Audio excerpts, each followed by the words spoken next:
I'm Phil Rickaby, and I've been a writer and performer for almost 30 years. But I've realized that I don't really know as much as I should about the theatre scene outside of my particular Toronto bubble. Now, I'm on a quest to learn as much as I can about the theatre scene across Canada. So join me as I talk with mainstream theatre creators you may have heard of and indie artists you really should know, as we find out just what it takes to be stage-worthy.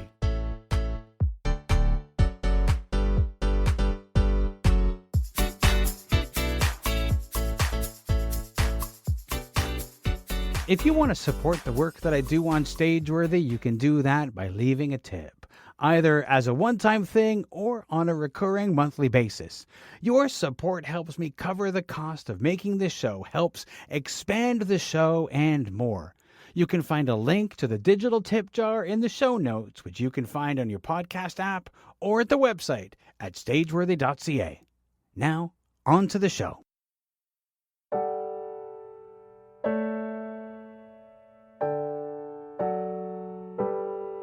My guest this week is Matthew Romantini. Matthew is a multi-disciplinary artist who works in dance, theater, and with orchestral ensembles. He's a teacher, coach, director, and choreographer. He's performing Erica Batdorf's Waiting for the Dawn at the inaugural Dean Taylor New Works Festival, November 30th to December 4th. Here's our conversation. All right, so just to jump in, welcome, Matthew. Thank you so much for joining me this evening. If you were to give me the elevator pitch for you as an artist, what would that be? Oh, Phil. I would say, first of all, I'm terrible at elevator pitches, but but I would say I'm an interdisciplinary artist. So I have a strong background in theater, and that was my training. I went to York University and trained there, and then I did a lot of dance training. My life previous to being a theater maker, I was a competitive athlete. I was a competitive figure skater growing up. So there was a lot of physicality to that.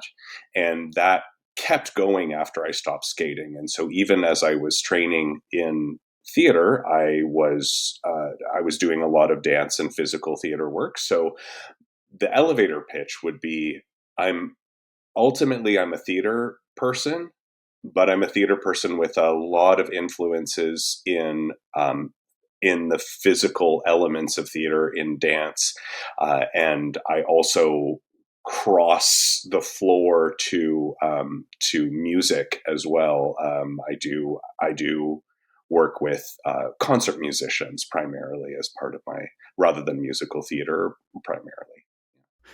The whole, like, being a figure skater, there's something about that of course translates into the theatricality. Mm. I often think of figure skating being like the musical theater of sports. I like that. Yeah. Just because of its flamboyance, its theatricality. We Would always used to say that it. Oh, sorry, I just No, go railroaded ahead, you there. please. But we always used to say that it was kind of straddling the worlds between art and athletics. You know, art and sport. It I really th- does live in both. yeah, I think it's one of those interesting things because I think a lot of times, especially around the Olympics, when you start seeing it, there's that whole question of like, is it a sport if there's this artistic merit thing, and it does have that blurred line in the sports world.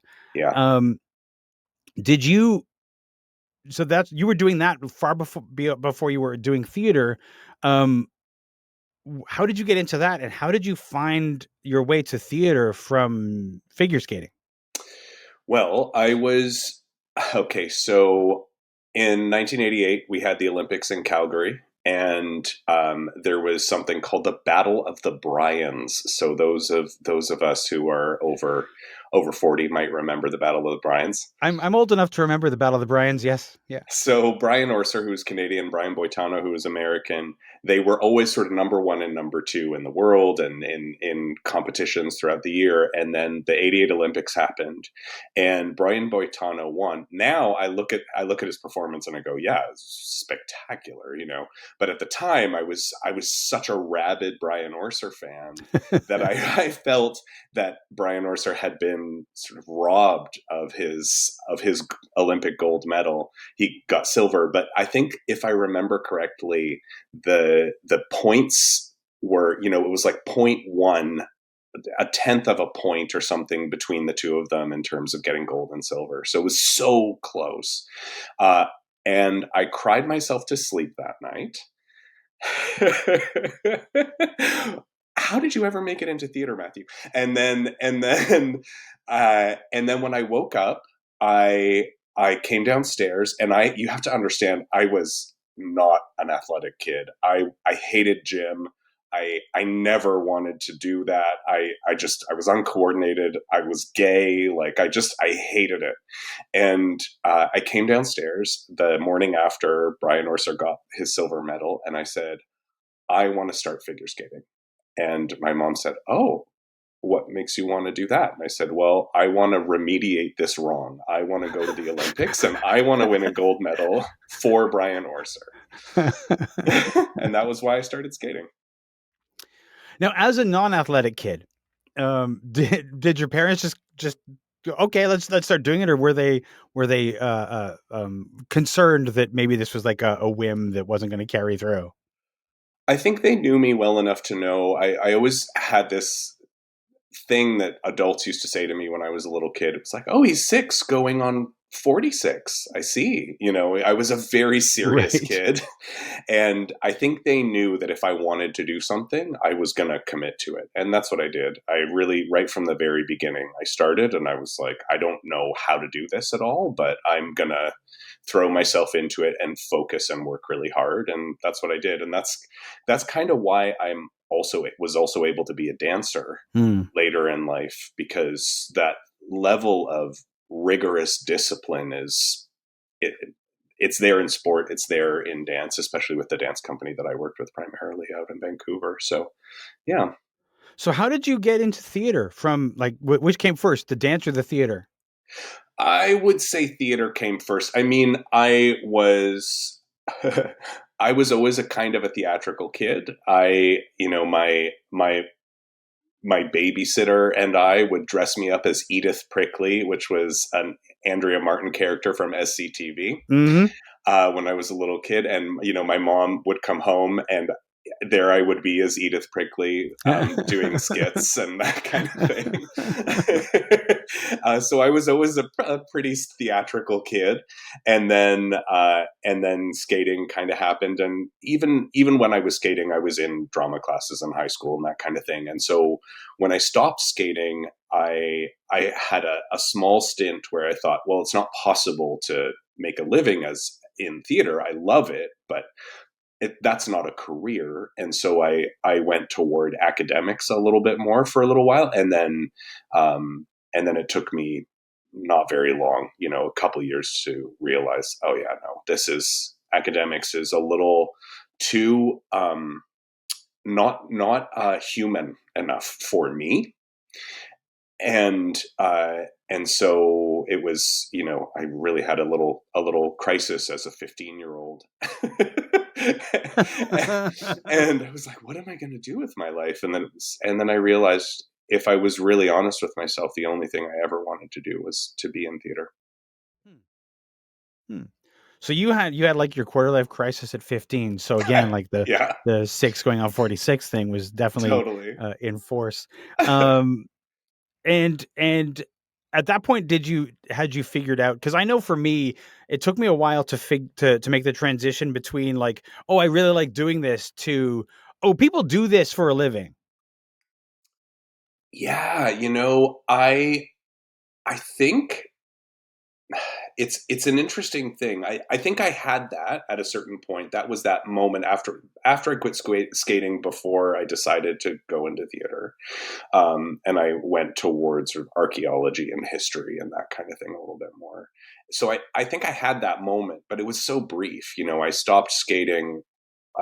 Maybe my timelines aren't 100% correct, but I stopped skating when I was 15. And I think by the time the next year had come around, when I was 16, I was, I was pretty sure I was going to be an actor. And to me, that question that you said, once I'd made that decision, it wasn't a question of like, can I make a living at this? It was like, well, this is what I want to do, so I'm gonna make a living at it. That's it. Hmm. There's no question. Hmm.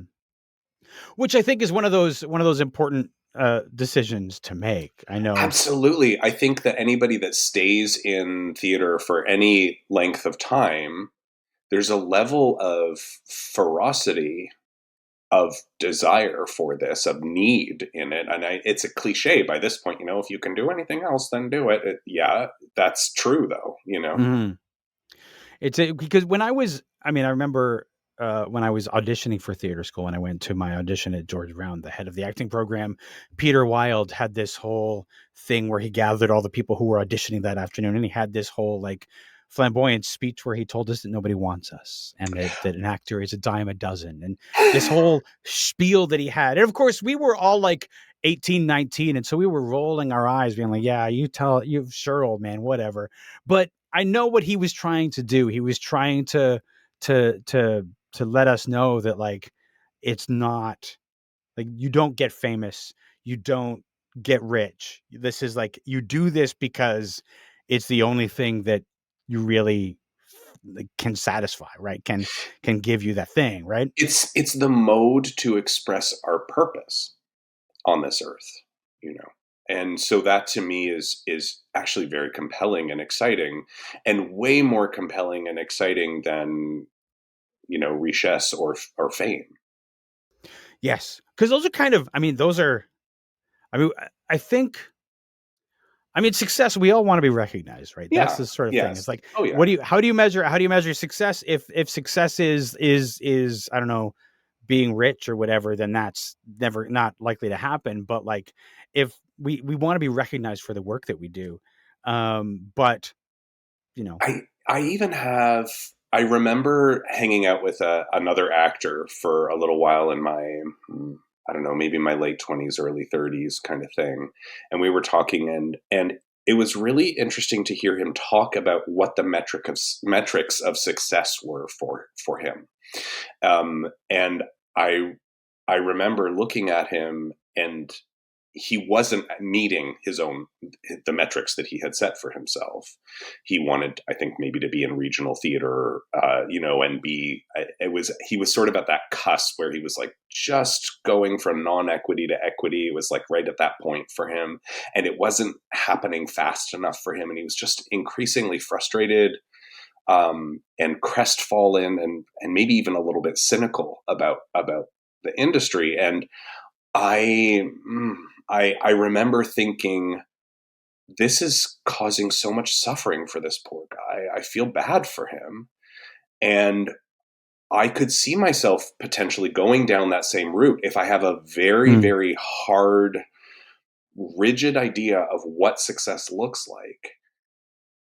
It sets me up for, so it really risks unnecessarily. I think there's necessary risks in theater, but there's also unnecessary ones where we put ourselves in the way of suffering perhaps too easily, too readily. sure, And I think in that particular case, it was a real learning moment for me, watching him kind of grind his gears in that way, because it made me think about, okay, I do want people to recognize me, but I'm more interested in engaging myself in this process and getting the process to be deeper and deeper and deeper and more human, um, more and more expressive of the human condition.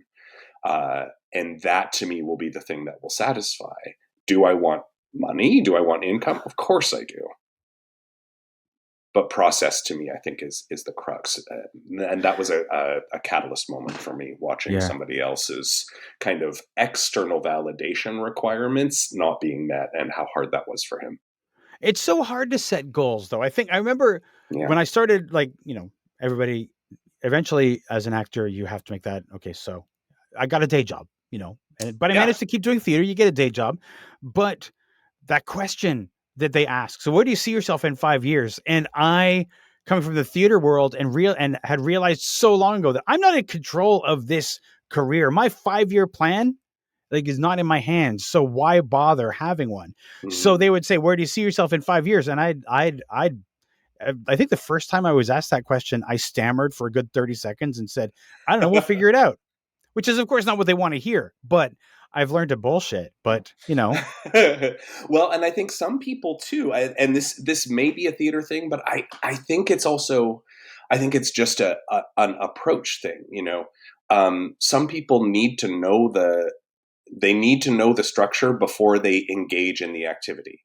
Some people dive into the activity and will figure out the structure as we go. And some people need to feel, which isn't the same as organizing, like goal setting or that kind of thing for the future. They need to kind of check in with themselves and see what's important and what are the priorities and that kind of thing. So it's not exactly goals, but maybe priorities or something, so it depends. It depends on the person. That yeah. goal setting question to me is in some ways more revealing of the person who asks it than the person who is being asked Hmm. about what they think is important. I always think that it is kind of fascinating, because I think a lot of times when that question is asked, the person who is asking it has, like, they know what they want to hear. They want to What hear a is particular thing. Yeah. what is what is what is the correct answer, they say to themselves, for this person who wants this role? Do I want they want to make manager? Excellent. This person's going to be with us for a while. Like, it's all this little, it's these little things that don't really amount to, well, is this person right for the job? It's just like, are they saying the things that the robot wants to hear? Absolutely. God, at the, when would this have been? This would have been April, sort of March, April 2021. We had the census here, and Mhm. in July of that year, and I applied to be a census person, and I got a bunch of interviews. It's like, oh God, this is such a dry interview process, because I was trying to engage them on a human level, and exactly what you said, they really had, they would ask questions and I would say, well, that's a really interesting, are you asking this question, or is this the nuance that you're that Hmm. you're really asking me? And they would sort of stop. I could hear the deer in headlights in their, in the silence. And then they would sort of repeat the question exactly as it had been scripted. And I was like, oh yeah, right. Yeah, you okay. We're doing the robot thing. We're doing that thing. Do not stand in the way of bureaucracy, my friend. Do not stand in its path. No, yeah, no, absolutely. And I understand it, because there's a level of equity they're trying to make in the interview process. But for Yeah. me, it made me really clear. And I got the job. I actually got the job. Funnily enough, I think because I was trying to engage them on a human level, they were like, you're really good at facilitating people. So anyway, it was that. But I think it really revealed to me the theater, like the real kernel of theater that lives in me, which is I I want to cut through that kind of bureaucratic stuff, and I want to get to the human heart of things.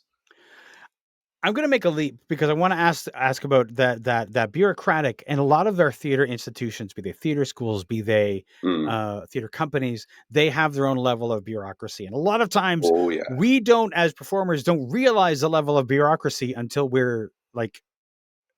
enter the company, and then we realize how many layers of whatever are between us. How do you navigate those levels of bureaucracy and keep them human? I don't know. That is a perfect answer. Thank you. Yeah, I mean, let me wrestle with that one for a second. Maybe something compelling will come out of it, and you can cut out the rest of the boring stammering. Um, I to me, it's a function, I think, of all of these people are in fact human. So, and one of the things that I actually think is really endemic in the theater culture, I don't think this is just Canada, but it is definitely the case here, and that is a real feeling of overwork, exhaustion, lack mentality is really, really just prevalent. And so whenever I'm working with somebody and I get the, hey, I have this inquiry for you. Matthew, I can't answer that question right now. I'll try to get back to you. Like, oh my gosh. Okay. This is not about me doing anything wrong, which is very easy for me to, I take things personally. I'm an actor. And so it's really easy to take that type of response personally. And part of what I've tried to do to keep my own sanity in this context and in the context of film and television work when I was doing more of that, or auditioning for more of that, at least back in the day. I find the more that I can remind myself that that's about that person's state and not about anything that I have said or done. And if I have said or done something, I might, is this, have I done something incorrect here? Like, is there something, I apologize if I've overstepped something, that kind of thing. But to me, it's more about just remembering people and I've been in theater admin. I used to work for a company that I don't think exists anymore, unfortunately, called the Small Theater Administrative Facility. We used to write grants for people and do marketing and do sort of managerial services for smaller companies. And it was an awesome place, but we were overworked. And so having been on the admin side of theater, it has given me a real good sense of, okay, when you get that type of reaction, it's reactivity. It has to do with how exhausted, overwhelmed, how can I make this potentially easier for this person rather than just being demanding or that kind of thing. I'm curious about the idea of lack mentality. Mm. When could you describe what you mean by lack mentality in arts workers? What I mean is that we have the belief, I think, that there's not enough to go around. There's not enough audiences to go around. There's not enough grant money to go around, and that may or may not be actually true. All of these things may be grounded in some sort of fact. But then what happens is that we then turn isolationist. So there's the every artist, every actor for him, her, their self, every company for him, her, their, for itself, kind of thing. That can really happen, especially in the independent theater side. Like I'm not necessarily doing a lot of work with, big. I'm not like working at Stratford or Shaw or anything like that. I tend to stay I like independent theater. I would work for those larger companies, absolutely, but I don't necessarily have as much experience of what it's like working in those cultures. Working in independent theater, there is a kind of we're flying by the seat of our pants. We're scrounging. We're trying to get every last penny that we can saved up. And if somebody gives $500 to that company, that's one less person who can give $500 to my company, kind of thing, which isn't actually necessarily true. So that's kind of what I mean, is that feeling that we are actually against each other as artists and that we have to be competing for resources, when in fact, I don't necessarily think that's entirely true. I have to agree with you. I remember number of years ago when I was doing a show. We were on tour to Fringe festivals. We went to the Montreal Fringe. It was our first stop, and there was an artist there named Cameron Moore, and Cameron gave this she had this Montreal Fringe 101, and fringing in general, and promoting Nice. and stuff, because she was a nonstop machine as far as like promoting goes. And the first thing that she said was, there is audience enough for everyone. We are not in competition. And I've firmly believed that. I've gotten into arguments with people since then claiming that there is audience enough for everyone, because I do believe that we don't need to compete with each other. And if we go into it with like, if they go to that show, then I'm losing an audience member, I don't think that's the case. I don't No. think that's the case. It's the work that brings people in, not the fact that they've already gone to see something. So speaking about day jobs, you talked about day jobs a couple moments ago.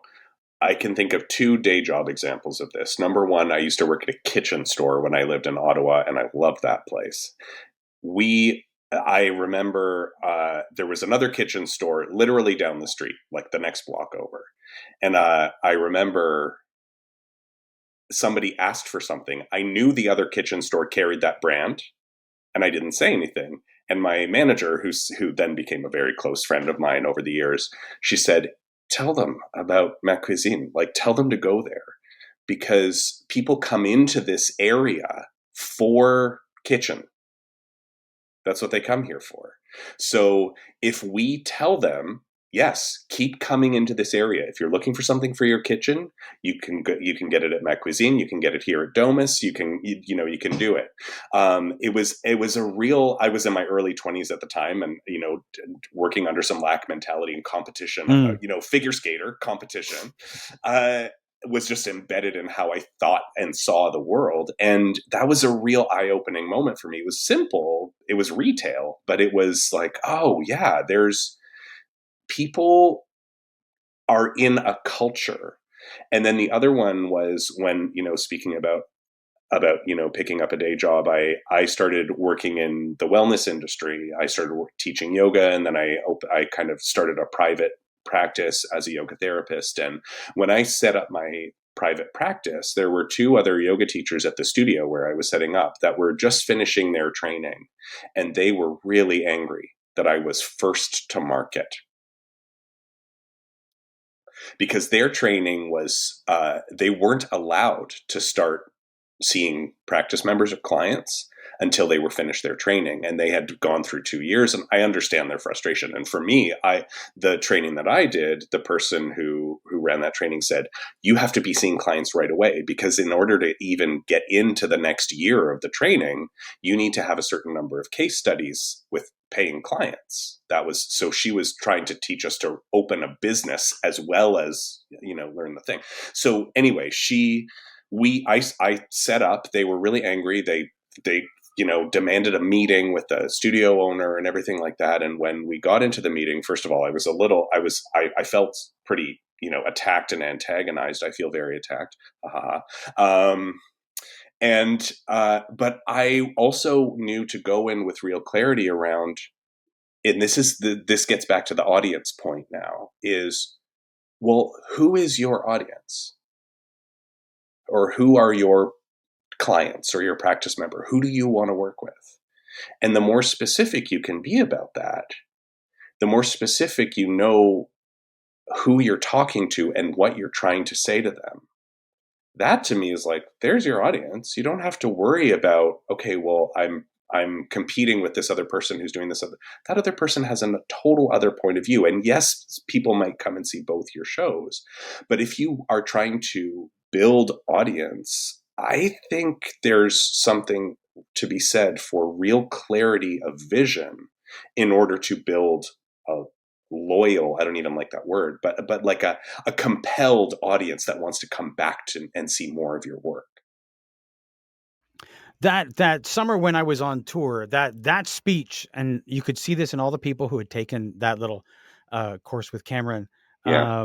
And that sort of like was something that spread throughout the entire tour, and that we were all talking up other people's shows. Like people were like, I loved your show. Great. I'm so glad you liked my show. Have you seen so-and-so's show? Like this sort of stuff, like sharing. And that I remember hearing stories where somebody, they were flyering and they were like, well, I have 2 shows left. And the person was like, I'm looking at the schedule. I can't make your show. And this person was like, all right, let's take a look. Whose show can you make? And they were like, I know this guy's show is really good. And I know this show is really good. These are shows that you can make, like taking the time to go through. That person went to see a bunch of shows and had such a warm feeling about the Fringe, which is so, we sometimes forget that. I know in Toronto, I think sometimes people think they feel like they are in competition with other shows, Mm-hmm. and it could be further from the truth. I think we're in an interesting moment right now because we're I'm of the mind this pandemic is still happening. I'm not one of the like, well, we're post pandemic. Like, no, no. Uh, so you can take that or leave it. But ultimately, what's happening is we're coming out of lockdown time, and I have been really lucky to. I work at Randolph College for the performing arts as well, and the acting area head there has secured a bunch of group tickets to shows. So every week we've been going and seeing shows. We went and saw Queen Goneril, we saw King Lear, we saw Uncle Vanya, we saw Bengal Tiger, we're going to see the Waltz. Like we're seeing shows every week. First of all, the students need that. But my actual point has to do with what I'm seeing in the audiences, which is they're full, first of all. They're quite full. And it seems to me that people are really, really relieved to be having a collective experience of some kind. So, as much as this has been a gong show of epic proportions these last 2 years for theater, and terrible for theater artists, Yeah. especially, the aftermath, in some ways, we forget culturally, I think, in Toronto and maybe in Canada in general. And I've worked in different environments in Canada. I've worked in Vancouver a bunch and a little bit out east, and I think that we sometimes forget that we have culture and that culture requires our participation. And post lockdown, where now we are allowed to have collective experiences again, I think people seem to be really hunting for collective experiences, of which, theater, sport, concerts, clubs, all of that kind of stuff. It's in some ways I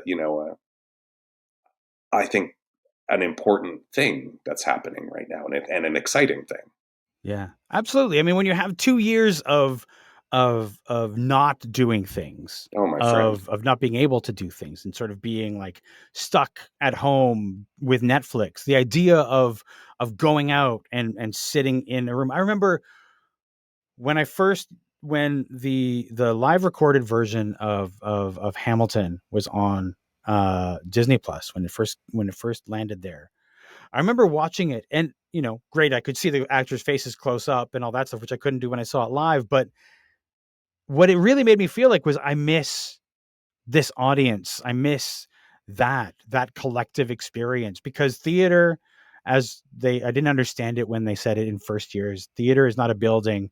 It's not the play. It's when the audience and the performer breathe as one. And I was like, I didn't understand it until I was in it, until I experienced it.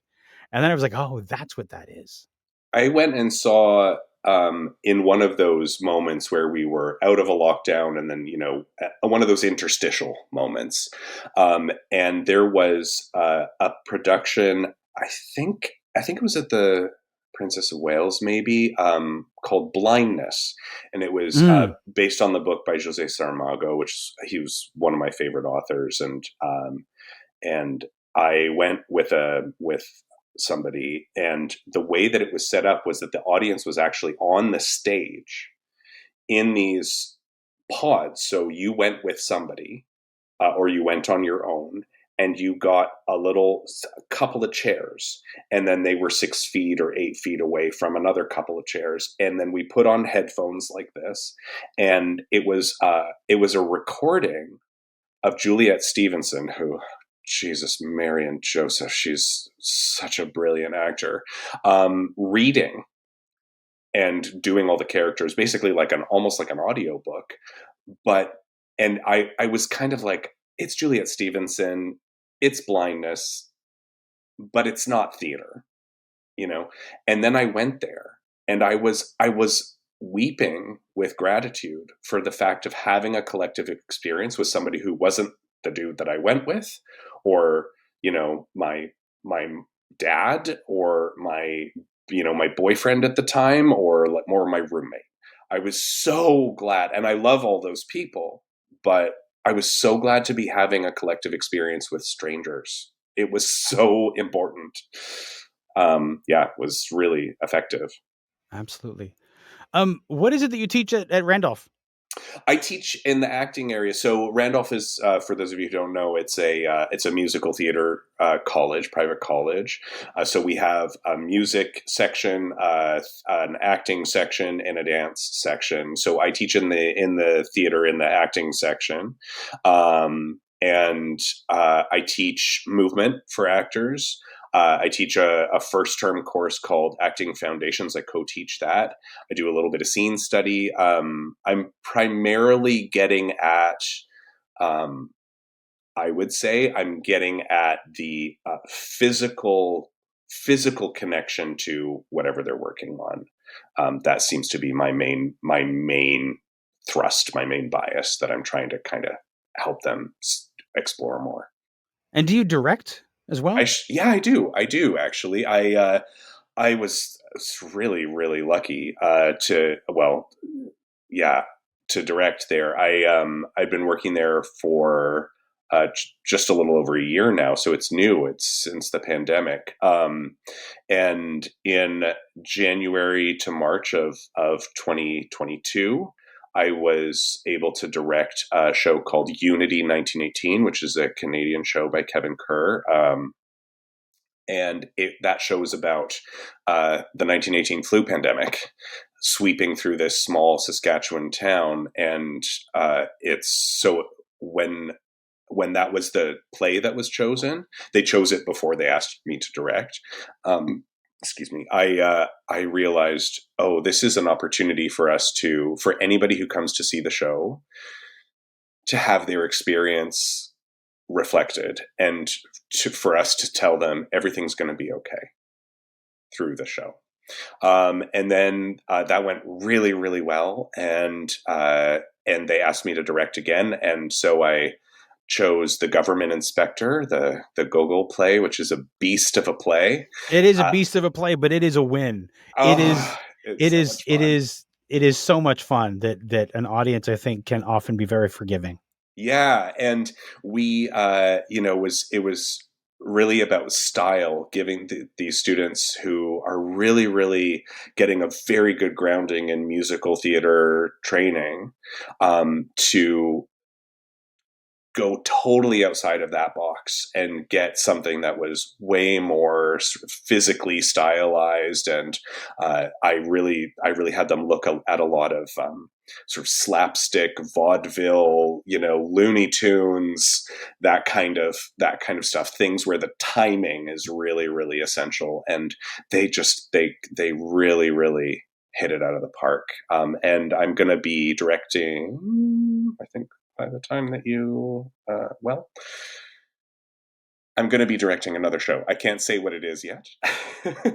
But it looks like I'm going to be directing another show in Nice, January. So I'm really excited about that. nice. Now I really want to talk about Waiting for the Dawn, Yay! which is at the Dan Taylor New Works Festival from November Mhm. 30th to December 4th. So, and you're acting in that. So, what is Waiting for the Dawn? So Waiting for the Dawn is a play. It's an early work by my dear, dear friend, almost family at this point, and I consider her my artistic mentor. This is Erica Batdorf, and she wrote this for herself in 1991, and she performed it as a solo work then. And then in 2008, I got a Chalmers Professional Development Grant to study in more depth with Erica some of the corporeal mime elements of her training, something called orational movement, which, if you think of like oratory but movement. And so I did. We used this play as a kind of a case study for that. And then once the grant was, done, we thought, well, now I've learned all this material. Maybe I should perform the thing. So I performed it first in 2009 at the Summer Works Festival here in Toronto, and it went pretty well. And Aaron Rothermond, who is the artistic producer at the Dion Taylor Theatre and the general manager at Video Cabaret, which is the in-house that's there at their space, um, reached out to me and said, we're starting up this festival. Do you have anything that might be right for it? And I have a number of solo works that are just kind of sitting there in the repertoire, and but this was the one for me. I looked at a few different pieces and I thought, yeah, this one's the one. It's a show about. Should I tell you what it's about? Yes, please, please. Okay. Do you have more questions about it? I'm just gassing on now. No, I want to hear about it. Okay, so it's a show. I play three different characters. I play a man who's trying therapy for the first time because he thinks he might be losing his mind, and a woman who's a Southern belle who has been doing meditation for a little while, and it's kind of working, but she's gotten a little bit frustrated, and so she's giving God a deadline to give her a vision. And she gave God that deadline in first thing, just after dawn this morning. And so now we're waiting in the theater for dawn because that's the deadline. So if she gets a vision, then we're all going to see this amazing thing. And if she doesn't get a vision, then we can all move on to something else, like astrology or something else. Is kind of what she says. And then I play this sort of divine being, maybe an angel, who is kind of like the guardian angel of both of them. And we start to understand that maybe these two people are connected, and maybe they're connected, but we don't quite know how, and that reveals itself throughout the show. Nice. Yeah. Now, is this show you performed it at Summer Works, but is it your first your first solo performance, or have you done solo in the past? I have done solo work in the past. Yeah. I've done it in different mediums. So I worked with a company in Vancouver called Kokoro Dance, and they do a Japanese contemporary dance form, just sort of dance theater form called Buto. And so I studied there for a few years and worked with Kokoro on a number of projects. And then I commissioned Barbara Bourget, who's one of the artistic directors of the company. I commissioned her to choreograph a full-length solo for me. So that piece, Crumbling, was one of the other options that I thought I might do for this festival.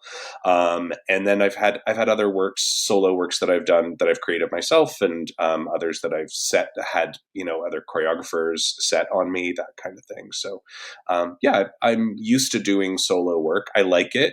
It makes it easy.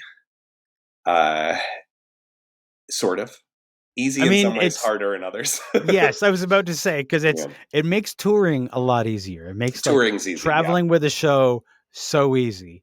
But in other ways, it makes traveling with a show so hard. Yeah, a little bit lonely, and there's a little bit of that stuff that goes on, and especially if I'm taking on any producing role, which I often wear multiple hats, that can sometimes challenge the art, the artistic expression element, because a little part of my brain is going, oh, is the light, what's going on with the sound, what's happening, did we get that? There's a little dialogue that's going on about production elements sometimes. So I have learned how to compartmentalize those, or to try to calm that voice a little bit. It's usually not trying to force it away, like shut up. It's usually more, thanks, producer Matthew. I'm really glad that you brought that up. Let's talk about that after the rehearsal is done. Okay. Of talking with myself with as much compassion as I can muster. Yeah. It's so hard though. I mean, when you're traveling with the show, usually you're the only, you have to do it all, especially if you're just a solo performer, say on a fringe circuit.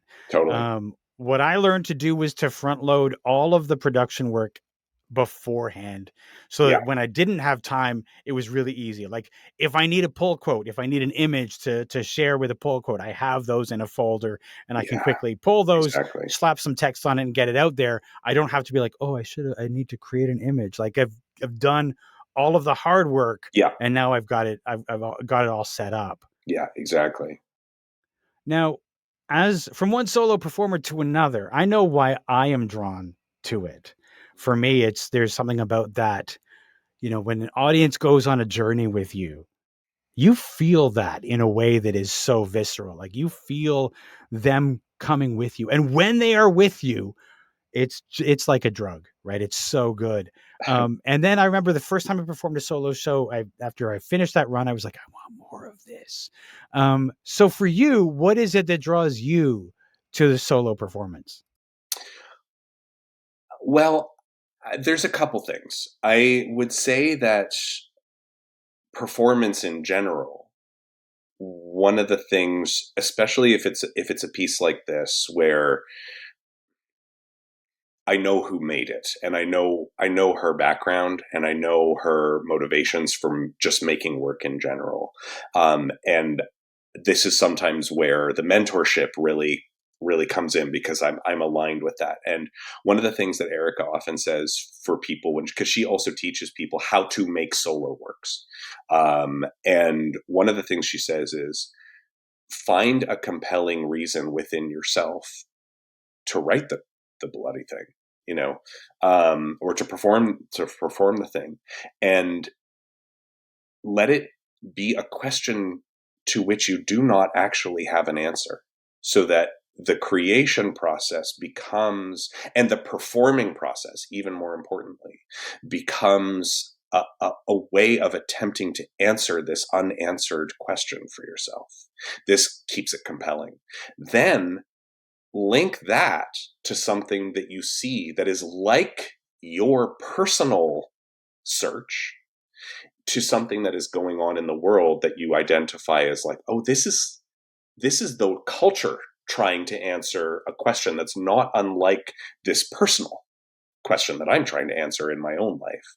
So that there's a personal and a universal, if you will, kind of idea. So for me, overall in performing, even if it's not a piece like this that has, I know, come from a place like that, I try to do that. What is this piece talking about, and what is that like in my own world that I can bring to that? So I think that that's possible, especially if I'm creating something that I know that that's something that I want to just sort of. The thing about that in a solo context is I have nobody else's concerns that I also am trying to manage and include and whatever. It's just, okay, this is the thing that I'm working with, and this is the thing that I'm seeing in the world, that I am seeing in the world. So there's a chance for point of view. It's one of the reasons why I like directing as well, is because I get to be the one that drives the point of view, and to have that change and be transformed, of course, by the people that I'm working with. But I think that's one of the reasons why I'm interested in solo work as well, is that there's no, once I'm in flow, once I'm in a creative process and I get into flow state, I get really, really pissy if that gets interrupted. And as much as I love other humans, which I really do, otherwise I would have gone into academics, as much as I love other humans, sometimes I'm just on a roll, and I need to just keep going, rather than have somebody be like, well, what about this? Or I also want to talk about this thing. It's like, no, shut up. I'm on a roll. Please let me keep going, Do you find when you're performing and you hit that flow state of the performance, and it's just you that because it is there's a relationship that the solo performer has with the audience. Yeah, it's not just internal. When it's not an internal flow state, it's a flow state of give and take communication with the audience, silent, sometimes not silent communication with the audience. Yeah. I was actually shocked with how much the audience became my scene partner Yeah. in the show. Like I don't think I was my director told me that would happen. He said, you got to make eye contact with the audience, which I was like, I got to make contact with the audience. What are you talking about? Yeah. But I did.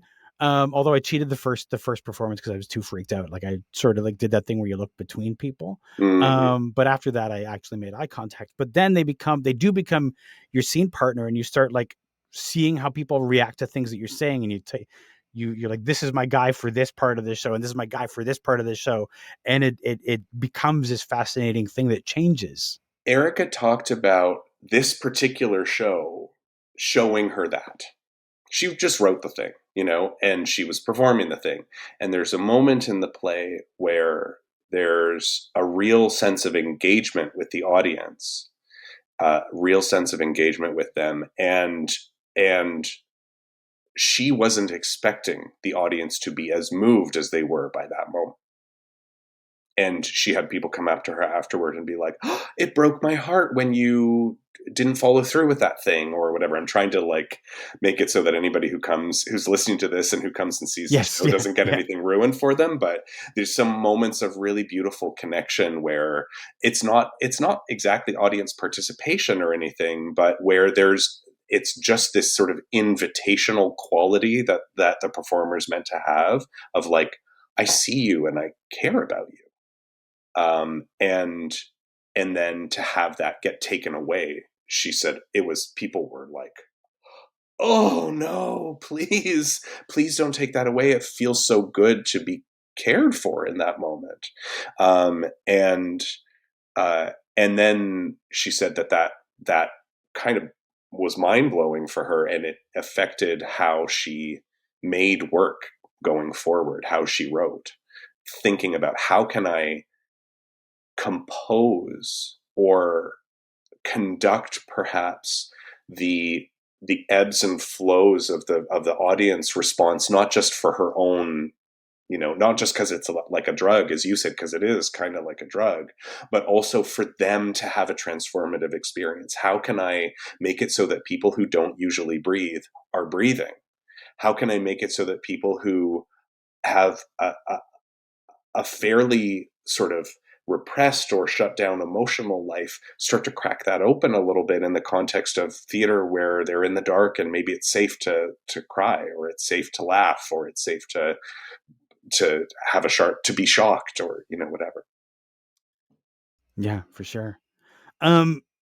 Just as we sort of draw to a close here, Oh my I God. wanted to ask you about, you mentioned your wellness practice. You Mm-hmm. mentioned that, and I'm curious about how, first off, how you found your way to the wellness practice, but also how does the wellness work that you do relate to theater? They have the same goal. So, to me, theater is for, and really any kind of live performance medium is for the viewer to become engaged with the material, but also with their own state in a brand new way, and to come away transformed, and perhaps become a fuller, more self-aware version of themselves. That's my goal with every single show that I do. So I um, I feel perhaps very privileged, but also this is me prioritizing. Like I don't want to audition for shows that I don't believe in. I don't want to audition for shows that I don't believe in. I don't want to, or that are like, oh, this is kind of cool. To me, it has to be like filet mignon. Like I have to really be able to really bite into it. Um, and I have to feel like it has meaning to me that I can then move outward to the audience. And that's not to say that things that I don't want to do are meaningless. It's just it has to have some sort of personal resonance. Otherwise, I shouldn't be the actor. There should be an actor in that role who does have the personal resonance. It's about building self-awareness. It's about transformation for me, and the wellness practice is exactly the same. So I started teaching yoga. Basically, I hit a point maybe 12 years ago, which is very much what you said, Phil, about, okay, well, the day job moment. It was that. But I knew that I couldn't do a day job I had done a lot of theater admin, and I knew that I could do it. I was good at it, but I wasn't, it wasn't for me. And I knew that I couldn't be a server. I would die as a server. I and I admire anybody who can do it. It's a trial by fire. And I thought, well, what are the things that I love? I know that that theater and performing and directing and creating, this is always number one.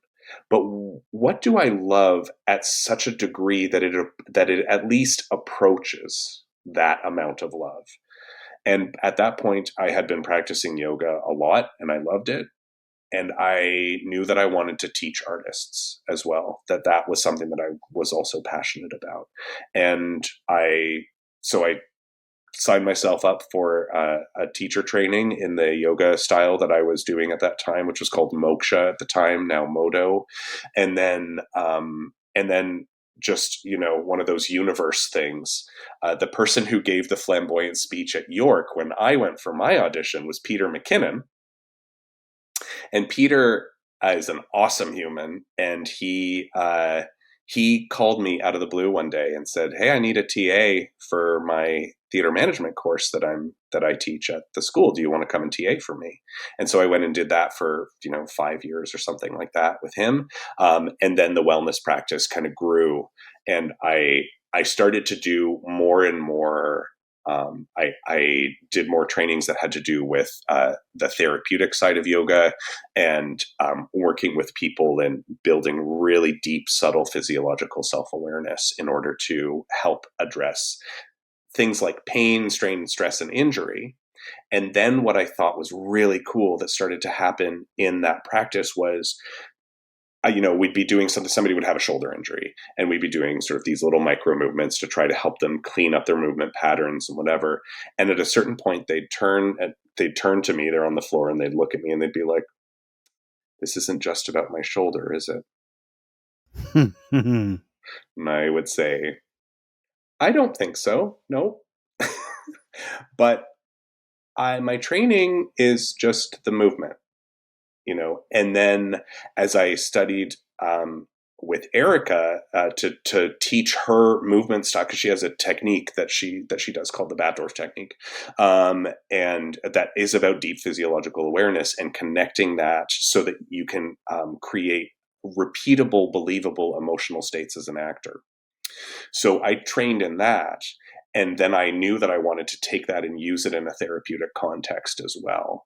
And so once I had that under my belt, it really started to open up for the people coming to me for their, chronic pain and injuries, when they would hit that point where they were like, "This isn't just about my shoulder. I think there's something mental, emotional going on," that we could hold space for that exploration as well. And then the next step that started to happen, and this was a little bit Misty Tinkle woo-woo, but it was happening really consistently, which was people would start to, I was seeing one person at a time, and one person would come in and they'd be like, we'd be working, and they'd say like, I think there's something that has to do with releasing my solar plexus to help free up my breathing into my emotional states. And I'd be like, "Okay, cool, awesome, let's take note of that." And then the next person would come, they'd go off, and then the next person would come in and they'd be like, "My solar plexus is really locked up, and I think it has something to do with my emotions." And I'd be like, "Oh my God, these people are like communicating with each other without even knowing it." It sounds really new agey, but it was one of those things that I kept happening. And I was like, "I can't explain this. It seems too new agey to be real, but it seems to be happening." And then there was this is where it gets back to theater, is that to me is people in doing what's called entraining to one another. So when you have a collective experience, everybody's kind of heart rate starts to sync up. It's the same sort of thing that happens in pods of dolphins, where like, how are they not crashing into each other? They're doing what's called entrainment. They're so connected with each other that they can move fast and in a tight clump and not hit each other. And same thing with birds flocking. So humans have this capability as well. Again, it sounds a little out there, but there's all sorts of interesting studies about it, that show that human syncing of breath and heart rate and endocrine response. This happens in audiences, and in fact, Erica's been hooking up with some researchers that are really, really interested in the endocrine responses and the heart rate responses and the breath responses of audience members. And so we're doing things with attaching sensors to audience members while they're watching this sort of physically compelling work that Erica makes. And so that to me was such an interesting crossover, because I knew about the scientific research that was happening with Erica's work. And then I was seeing something kind of like that happening with my therapeutic clients as well. And I thought, these two things are about transformation and self-awareness and really deep physiology, like the body as the locus of our transformation.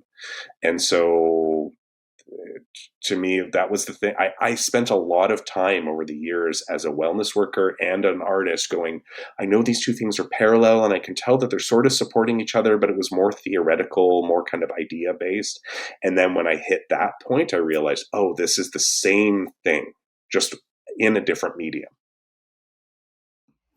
That is fascinating stuff, because I know from my own experience and seeing in other people, the fact that I know that we store emotion in deep tissue, right? Do you know about The Body Keeps the Score? Do you know about that book?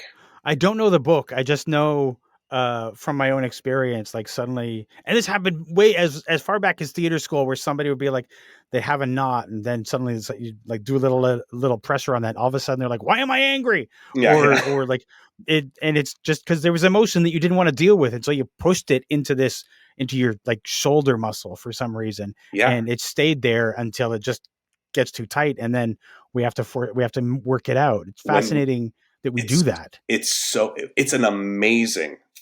is amazing. It is such an adaptive behavior. Human beings are so awesome. The fact that we can have a traumatic or upsetting experience and be like, you know what? I can't actually deal with this right now. I'm going to deal with it later. People who avoid it, they think they're pushing the emotion away or they're pushing the experience away. What they're actually doing is pushing it in. They're pushing it into a tissue of their body where it is waiting to come back out and get processed. So it's in a queue. It's in a line, basically, like a lineup waiting to get processed in your body. And then when you unpack it, like, work on the knot or something, suddenly it's like, oh, it's my turn to get processed. Great. Yeah. Fantastic. So the same thing happens for audience members through the collective experience, especially when the actors are well embodied. Then we have the audience now having a mirror response from their own mirror neurons. I yawn, you yawn, that kind of stuff starts to happen with the audience. And this is what you called a moment ago, when the audience goes with you as a solo performer, when they're with you.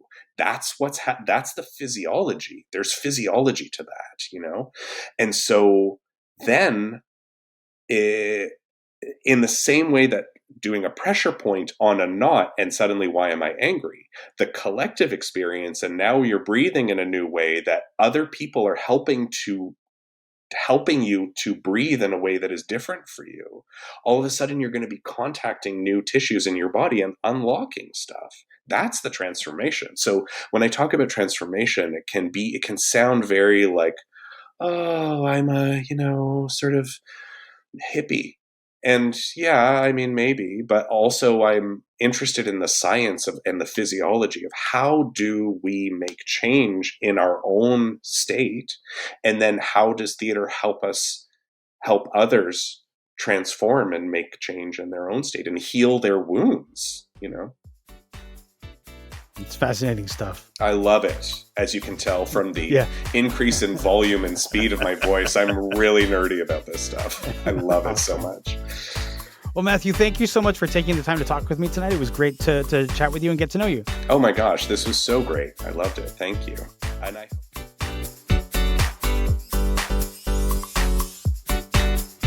This has been an episode of Stageworthy. Stageworthy is produced, hosted, and edited by Phil Rickaby. That's me. If you enjoyed this podcast and you listen on Apple Podcasts or Spotify, you can leave a 5-star rating. And if you listen on Apple Podcasts, you can also leave a review. Those reviews and ratings help new people find the show. If you want to keep up with what's going on with Stageworthy and my other projects, you can subscribe to my newsletter by going to philrickaby.com/subscribe. And remember, if you want to leave a tip, you'll find a link to the virtual tip jar in the show notes or on the website. You can find Stageworthy on Twitter and Instagram at StageworthyPod, and you can find the website with the complete archive of all episodes at stageworthy.ca. If you want to find me, you can find me on Twitter and Instagram at Phil Rickaby, and as I mentioned, my website is philrickaby.com. See you next week for another episode of Stageworthy.